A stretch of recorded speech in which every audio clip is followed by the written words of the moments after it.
Topic को बहुत ही ज़्यादा छोटा रखेंगे। यहाँ पर हम लोग बात करें जो बहुत ही ज़्यादा कंफ्यूज करता है बच्चे को, तो लास्ट मिनट के लिए आपके लिए देखने के लिए काफ़ी ज़्यादा हेल्पफुल रहेगा।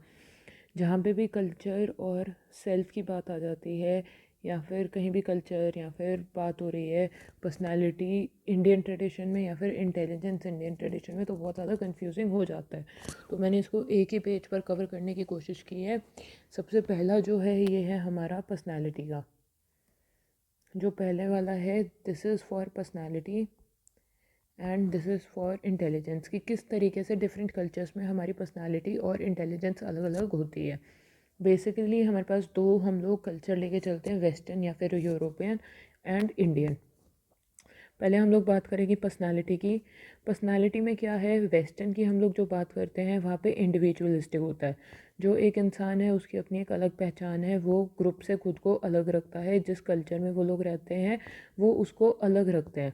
जो उसको चाहिए, जो उसकी नीड्स हैं, चाहे वो इमोशनल नीड्स हो, सोशल नीड्स हो, वो अपनी नीड्स के ऊपर पहले फोकस करता है, फिर वो अपने कल्चर के ऊपर जाता है। ऑन दी अदर हैंड जो इंडियन है वहाँ पर हम लोग कलेक्टिविस्ट होते हैं, क्योंकि यहाँ पर हम लोग सबको एक साथ लेकर चलते हैं। इंडिविजुअलिस्टिक इसलिए होता है क्योंकि जो हर एक इंसान है वो एक दूसरे से डिस्टेंस पे है। On the other hand Indian में यहाँ पर हम लोग सब लोग एक साथ लेकर चलते हैं, इसलिए इसको हम लोग कलेक्टिविस्ट भी कहते हैं। वेस्टर्न में एक इंसान अपना सिंगल तरीके से एग्जिस्ट करता है, सिंगल एंटिटी है, उसको फ़र्क नहीं पड़ता कि उसका कल्चर उससे क्या उम्मीद कर रहा है। अडेप्ट करना उसे आता है, अडेप्ट करना एक अलग चीज़ है, बट यहाँ पर वो अपनी खुद की नीड्स के ऊपर फोकस करता है। वेस्टर्न में जो है वो अपनी खुद की नीड्स के ऊपर फोकस करता है। On the other hand Indian में जो है वो को एग्जिस्ट करता है, कि वो कभी कभी अपनी खुद की ज़रूरतें मार देता है अपनी सोसाइटी के लिए।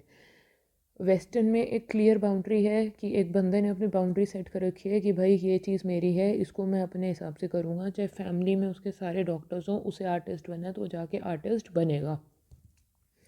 On the other hand India में क्या है, कोई क्लियर बाउंड्री नहीं है, कि रिश्तेदारों ने आके सर पे बात बोल दी कि भाई इसको तो डॉक्टर ही बनाना है। अब चाहे वो डांस में पैशनेट हो, स्पोर्ट्स में पैशनेट हो, घर वालों ने कह दिया, रिश्तेदारों ने कह दिया कि उसको तो डॉक्टर बनना है।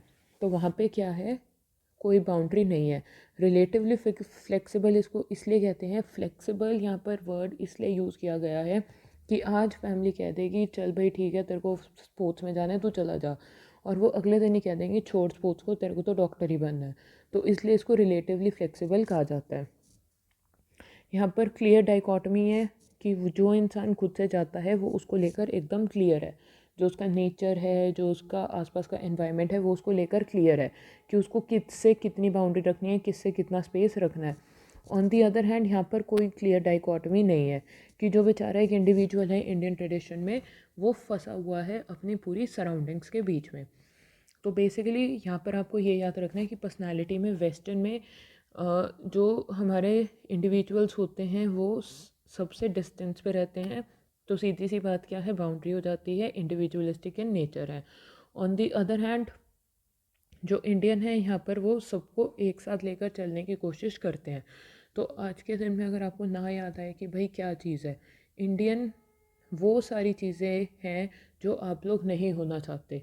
सीधी सी बात है, जो आप लोग की जनरेशन है, इंडियन ट्रेडिशन क्या है जो आप लोग नहीं होना चाहते, और वेस्टर्न क्या है जो आप लोग चाहते हो अपनी पर्सनालिटी से।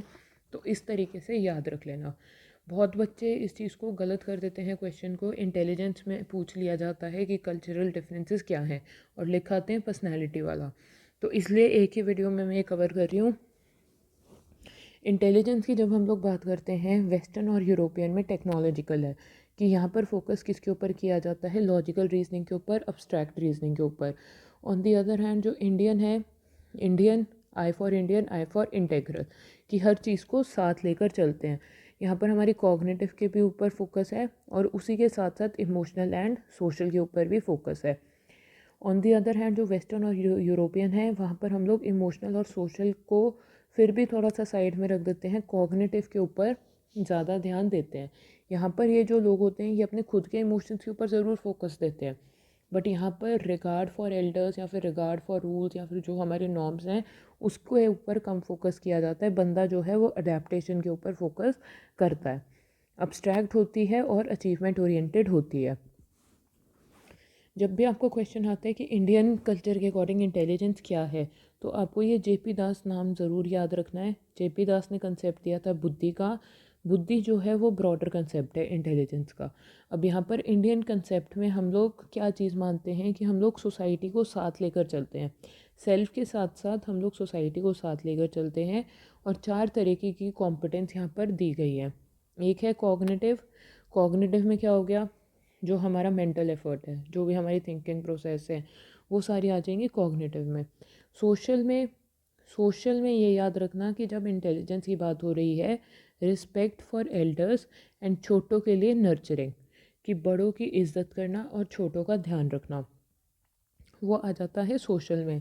इमोशनल में यहाँ पर हमारे आ जाते हैं खुद के इमोशंस को रेगुलेट करना, खुद के इमोशंस को समझना और दूसरों के इमोशंस को अंडरस्टैंड करते करके उसके अकॉर्डिंग बिहेव करना। एंड लास्टली इसके अंदर आता है एंटरप्रेन्योर। एंटरप्रेन्योर में यहाँ पर जो इम्पॉर्टेंट चीज़ है वो है हमारी कमिटमेंट एंड परसिस्टेंट। कमिटमेंट की एक जो काम शुरू कर लिया उस पर उसको हम लोग कंटिन्यू रखेंगे। परसिस्टेंस, अगर फेलियर भी आता है तो भी हम लोग उस काम से पीछे नहीं हटते। तो ये मैंने एक ही वीडियो में इसलिए कवर किया है ताकि कन्फ्यूजन ना हो। एक बारी दोबारा फिर से, वेस्टर्न और इंडियन कल्चर में पर्सनालिटी हमारी अलग होती है, सेल्फ हमारा अलग होता है। ये हमारा सेल्फ के कंटेक्स्ट में है कि सेल्फ से जो हमारी पर्सनालिटी बन रही है वो वेस्टर्न और इंडियन कल्चर में अलग अलग है।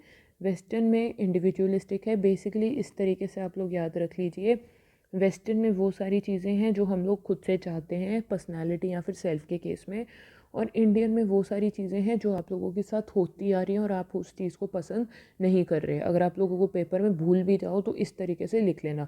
जो एक चीज़ याद है, जो करेक्टरिस्टिक फीचर यहाँ पर है वो है इंडिविजुअलिस्टिक और कलेक्टिविस्ट। इसी तरीके से इंटेलिजेंस है। इंटेलिजेंस हम लोगों को अच्छे से पता है यूरोपियन वेस्टर्न कंट्रीज़ क्या चीज़ फॉलो करती है, टेक्नोलॉजिकल, कि हर चीज़ क्या है टेक्नोलॉजी के बेस पर है। बट जो इंडियन है वो इंटेग्रल है, हम लोग इमोशंस के पीछे ज़्यादा भागते हैं। यहाँ पर इंटेलिजेंस में जेपी दास का नाम ज़रूर मेंशन कर देना है और इन 4 कॉम्पोनेंट्स को रट्टा मार लेना प्लीज़, ये हमारे एमसीक्यूज़ में आ सकते हैं। So thank you.